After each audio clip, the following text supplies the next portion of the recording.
different people, and it actually gives me a satisfaction to hear their story, because everybody has a story to tell.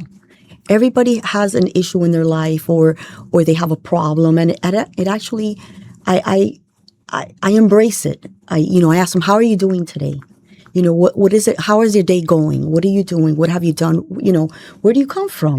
And they tell me their life story. And it's actually very I'm satisfied with how people have embraced me and how I've embraced them. And to be honest, I've actually met a lot of people that I would have never met otherwise without doing this, and without getting out there and actually embracing. And I've actually